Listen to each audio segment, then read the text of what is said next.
have some light or something I will which just do can one thing. brighten I'll the. try to increase the light.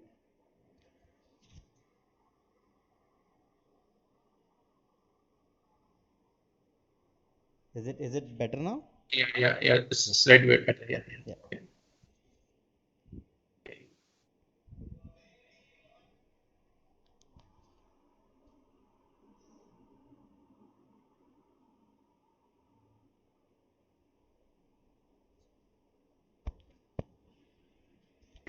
So Sandeep, how was your technical round? Like, what's your feedback on that technical round? Was it good for you? Yeah, I think it was good for me. The most of the technical round was basically revolving around Java, and I'm very good with Java, so it was kind of Okay. good for me. Good. Very good. So Sandeep, I see in your resume you have mentioned that you have overall 5 years experience. Yes, So yes, you have worked in Accenture, TCS. yes. So if I see Accenture, you have 2 years, and TCS you have 3 years. Yes. So why is that you are leaving Accenture after 2 years? So the main, there are two reasons basically, I would say. One reason is about if we see as in project, I work for Ingenico e-payments. So I work for the wallet kind of payments. So here as in the wallet kind of payment, we do have different service providers as in what we say as a PayPal, Google Pay, Phone Pay. But the thing is, we just need to create a module for that.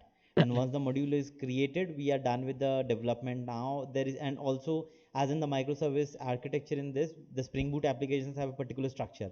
So we just need to create the APIs according to the service provider. And once the API is done, we are done with the work. So we do get some incident. If we get it, we can learn little bit from them. But I think as an overall from last 2 years and 5 months, I've been working on the same thing and same task. So I feel as in technically wise, I feel like I'm a stagnant kind of place where I reached. So that is the first reason. And secondly, I also feel like as in TCS, I was working with front end as well as in back end. But in current organization, we don't have any back end kind of front end kind of thing. So we don't have any such structure. It is total back end application. So if I get the Mhm. opportunity to work as a full stack, I would definitely going to love that. And obviously, the financial stability is also one of the reason. Yeah. Okay, right. Okay, good. So if I talk, you're talking about front end. So Yes. okay, you have worked in Angular JS. Yes. Do you have any experience in React also? No, not React, but I started learning Angular actually. I worked on Angular JS, but as of now, I Huh? started taking. There is one course which is on YouTube, so there are 73 videos of that course. So I started learning Okay. Angular for the Mhm. better thing. So maybe after Angular, I can go ahead with the React as well. Okay. And Sandeep, Yeah, in your project yeah. description, you have mentioned that you are working both as a Java developer and a Scrum Master. How is Yes. that possible? So as in my current team, we had a post for. So there was one person who was basically acting as a scrum master from the client side, but after that Mhm. he somehow left the company. So we had the opportunity that if somebody is okay to do that scrum master role, that is fine. So I just approached my manager. I said that I'm actually willing to work for such a role, because that was something which was new. I always worked for in TCS. I was working as a module lead, but that was also a technical kind of thing. But as in this is Scrum Master is totally different. It has opened different door for me. So I thought like it may be a very interesting thing. I just took that opportunity. So they said that first you need to learn and then you need to give the certification. Then only you will be working on as a Scrum Master. So I went for certification. I was able to crack it. After that I got the opportunity. So currently as in work wise, I give my 90% work to the development and 10% of daily is in scrum master role. Yeah, because see, my observation is that during the early phases of career, when we are in technical line, Yeah. we normally don't want to go into a team lead or management kind of profiles because it will dilute your technical capability and Yes, experiences. yes, yes. Yeah, I Because do this is agree. the time when you can grow yourself technically. Yeah. Management, anyways, anyone can go like after 10 years, 15 years, you can move into that. So for So that, I'm really puzzled on that. Like, since you're saying that you want to be full stack, but you yes. have also taken up a Scrum Master role. Yeah, so So, there was one more reason behind taking that that is Scrum Master role. So that reason was basically we have a different teams, like we have around 15 16 teams which are working in Ingenico itself. So Mm-hmm. and those teams are basically interconnected with each other. So when we have some technical issue or something, we as in the it is the main role of Scrum Master to discuss with the different team to organize a meeting. So I think that was one of the reason as well. So when we face some technical issue, I will be the point of contact for this team, for my team.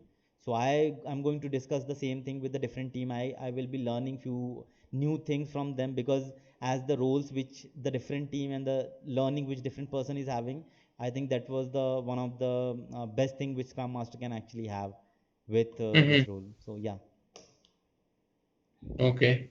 So, if we talk about this project, Ingenico e-payments, Yes. so what is this project about? Like, could you tell me briefly functionality and also the architecture bit? Yeah, so basically, Ingenico e-payments is basically dealing with the payment gateway. It is an online payment gateway, and that basically is if we see as an acquirer and the merchant bank. So it is a bridge between both of them. So as in, what is merchant bank is something like we have a Amazon, like you are on Amazon website, and now you are done with your shopping and you are on the payment page. So there you can see actually different options. So I basically work with payment with wallet kind of system, whereas we have a team which works with cash, card and UPIs and everything. They have different teams which work on other kind of payment methods.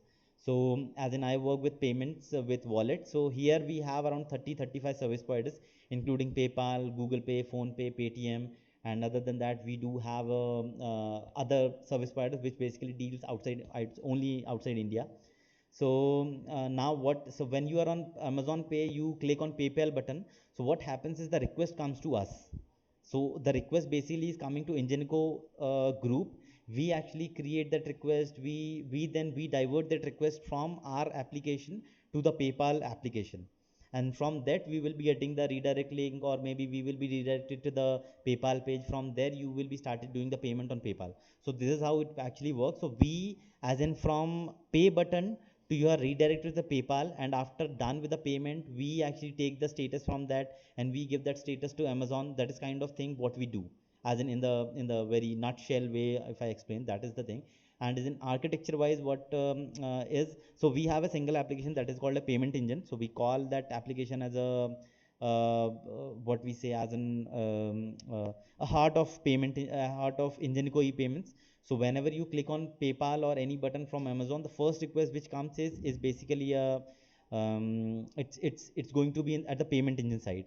On payment engine, we actually do 100 of checks on that request. One is whether the Amazon is actually authorized to use that, whether they are authorized to use that payment product. And there are 100 of checks. We do check on the amount. We do have a fraud check, and if it is a recurring kind of payment, we do have a retail decision check and everything. So once that is done, after that we find out like this is a PayPal for this. So for each and every service provider, like for PayPal, we have a different service provider module, and that will be a microservice application which we have created in Spring Boot. So the request from payment engine will be diverted to the PayPal service provider, and in that we will be actually architecting the request according to the how PayPal is expecting us to send. So that is something what we do, and once we are done with that, we send the request to PayPal. After that, we get the response. We send the verify call. If there is a refund, we do that refund thing. So yeah, this is how it works as an Ingenico group. But Yeah. so, how big is this team? Like, if I talk about this, because I am sure that there would be several squads or Yes, yes, yes, scrum teams in this project. yes. So, if we talk about your squad or your team, Yeah. how many people are there? So as in the wallet kind of payments, we have total two teams. One is an onshore team and one is the offshore team. So I work for offshore team, and in the offshore team, we have total 8 team members as of now. So we have 4 developers, 3 QAs, and 1 product owner. Okay. Yeah. And you have mentioned that there is a secondary skill set, CI/CD. So, Yeah. what do you understand by that CI/CD? Yeah. So And in yeah. terms of continuous testing, what sort of tools or automation tool sets you have? Yeah. Do you have Selenium automation Yes. toolkit or what? Yes. So we have for the testing, we have an automation scripts using Selenium. So we have a framework which they have built on top of Selenium itself. So we are using that framework, and it is something like which is basically running on each and every environment. That automation test cases start running on at 12 o'clock in the night, and it start running, and if there is any issue they face, they actually send the report to us. So that is one thing which we do for monitoring purpose. Second thing is, as in CI/CD wise, we have we basically, for the versioning system, we use Git, and for the day for the as in the pipeline deployment, we use Jenkins for that.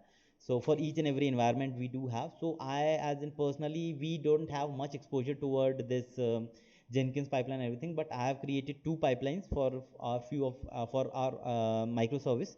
So I have used Groovy language for that, and that is what we do for the CI/CD and automation test cases. So is it a cloud hosted application? Yeah. Because you have mentioned AWS, right? Yes, we have each and every environment is on AWS. So as in only we have an access till local environment, that is CHN environment, local test environment. After that, over INT and staging environment, we don't have any access over that. But yeah, I've worked with that at least local environments. So is it like a container based Yes, application? yes, Like, this is yes, container based so application. you are using Docker or Yes, anything of we are that sort? using Docker for deployment for containerization. Yes. All right. Then, okay, you have worked on this Ultimatics Yes. PCM. What is this Ultimatics replanner system? So in TCS, there is a very big platform what we say as an Ultimatics. So that's Mhm. a very huge platform which include everything, every employer service, everything, ticket raising and everything is basically inside that only. So I was working for one of the project inside it, and that project was R Planner, which is basically related to business continuity management. So we were into the group where if there is any issue with some server down or something, if there is an issue like something like that, or if there is any disastrous situation, how we are going to overcome from that, how we will be overcoming with the business, still the business will be running as its own pace.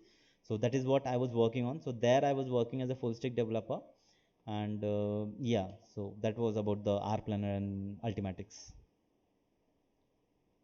And you have used Spring MVC, Angular, Yes, Bootstrap. yes, yes. So this project was for 3 years, huh? You Yes. worked in this project only. Yes. So when I joined, this project was on the initial stages, and then when I was leaving, I think we were almost done with the project, and there was the only thing which was done was there was small requirements which were coming, and we were making those requirements. Okay. Yeah. Right. So in terms of like, if I ask you about, since you are doing development also, Yes. so as a developer, what do you think are the three most important attributes to be successful? As a developer, I think the one of the most important attribute which I feel, and each and every developer should have, in spite of any language, that is data structuring algorithm. What I feel is I also went with so interviews, and what I always feel is if we are very good with data structure and algorithms, I think we can actually crack any interview and any as in the learning perspective as well. Any language we are learning, if we are okay with, if we are good with this this two concepts, I think it will not be very difficult if we are learning any new technology.